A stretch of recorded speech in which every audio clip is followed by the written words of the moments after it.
Behaviour 3 सालों में किया है। 3 साल तक क्या शिवपाल जी संपर्क में थे क्या उनके कुछ सीएम के, जो बातचीत से समझ में आया?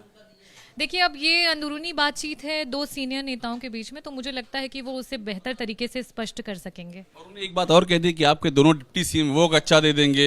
उन्होंने पूरी बाजी ही पलट के सामने रख दी। इस समय जो सेंट्रल और उत्तर प्रदेश की सरकार का हाल चल रहा है वो किसी से छिपा नहीं है। तो जो भी चाचा जी ने कहा, मुझे लगता है कि वो सदन में बैठे सारे विधायक उससे सहमति दर्ज करा रहे हैं। चाचा जी को कुछ भविष्य का अंदाजा हो रहा है क्या, कि कुछ वो भविष्य देख पा रहे हैं इस टाइप का, बीजेपी में क्या हो रहा है और क्या होगा? जो सीनियर मेंबर्स होते हैं उनकी दूरदर्शिता होती है, तो मुझे लगता है उसी के नाते उनको हर संभव जो सिचुएशंस है उनका आइडिया लग जाता है। समाजवादी पार्टी में क्या, जो बीजेपी में इस समय आंतरिक लड़ाई चल रही है ऐसे कहा जा रहा है, उसमें क्या समाजवादी पार्टी भी कोई अपॉर्चुनिटी विंडो ढूंढ रही है क्या? देखिए, समाजवादियों को अपॉर्चुनिस्टिक होने की ज़रूरत नहीं है और ना हमें अपॉर्चुनिटी विंडो की ज़रूरत है। 2024 में जिस तरीके से हमने अपना प्रदर्शन दिखाया है और जनता ने हम पे विश्वास दिखाया है, आज देश में तीसरे नंबर की सबसे बड़ी पार्टी बन करके उभरी है समाजवादी पार्टी। राष्ट्रीय अध्यक्ष श्री अखिलेश यादव जी पीडीए के महानायक बन करके उभरे हैं। मुझे लगता है कि ये अपने में ही प्रमाणित करता है कि समाजवादी पार्टी जो है वो अपनी अपॉर्चुनिटीज खुद ढूंढ करके उस पर आगे बढ़े। 27 से पहले भी कुछ आपका इरादा है तोड़फोड़ करने जैसा कोई समाजवादी पार्टी का? देखिए, अगर उनकी पार्टी से कोई भी आना चाहता है, दे आर वो मोस्ट वेलकम। जिनको भी ये लगता है कि आज समाज में चाहे वो पिछड़ा हो, दलित हो, आदिवासी हो, अल्पसंख्यक हो, अगर आधी आबादी महिलाओं के लिए अगर कोई पार्टी लड़ रही है तो वो समाजवादी पार्टी लड़ रही है। कौन सा ऑफर आप दे रही है, विंटर मानसून या बजट ऑफर है ये?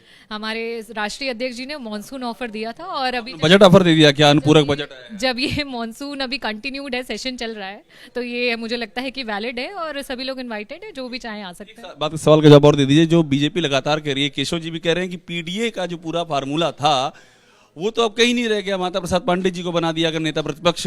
आप डॉक्टर रागिनी सोनकर, आपका भी कहा जा रहा था कि आप बन सकती हैं, पीडीए के और लोग बन सकते हैं।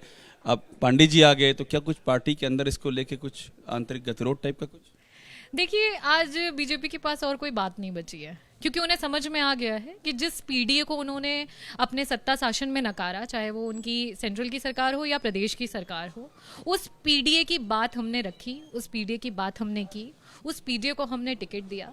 जिस राम जन्मभूमि की इन्होंने बात की और नगाड़े बजाए कि उन्होंने मंदिर बना दिया और 400 पार होकर के जाएंगे, उस जन्मभूमि पे उनका हारना ये दिखाता है कि आज जनता जो है सक्रिय है, जागरूक है। तो मैंने माता प्रसाद पांडे जी पे पूछा था, आप अयोध्या लेके चली गई, उनको नेता प्रतिपक्ष बनाया गया, इसको कह रही है बीजेपी की ये तो पीडीए के साथ धोखा हो गया। जी बिल्कुल, वो तो कहेगी कि धोखा हो गया। आपको लगता है धोखा हुआ है? मुझे बिल्कुल नहीं लगता। आप भी क्या इस रेस में थी? देखिए, ये कोई रेस, कोई दौड़ नहीं थी जिसमें किसी को रेस में रहना है। अगर राष्ट्रीय अध्यक्ष जी के अनुसार जो सीनियर मेंबर हैं, जो कि अध्यक्ष पद को सुशोभित कर चुके हैं, जिनको हर नियमों की जानकारी है, अगर वो उन्होंने उनको नेता प्रतिपक्ष बनाया है, तो ये हम सब लोगों के लिए बहुत प्राउड मोमेंट है। दुख जैसी बात तो नहीं, हैरानी की बात, दुख की बात, या कोई अंदर से कोई कड़वाहट जैसी बातें? पीडीए चल रहा था इसलिए पूछ रहा हूँ मैं। आप इस तरीके का सवाल कर रहे हैं जैसे कि आपके परिवार से अगर किसी सीनियर या वरिष्ठ व्यक्ति को सम्मान मिले और आपसे पूछा जाए कि क्या आपको उससे बुरा लगा, तो आपका सवाल ऐसा ही प्रतीत हो रहा है। मेरा नहीं, बीजेपी का सवाल है मैडम। तो अगर ये बीजेपी का भी सवाल को जवाब दीजिए आप। तो देखिए, बीजेपी को तो कभी भी मुझे नहीं लगता कि सीनियरों का सम्मान किया है और आगे करेगी, और ना उन्होंने पीडीए का सम्मान किया है। 2024 में जनता ने उन्हें नकारा है और 27 में बुरी तरीके से नकारेगी।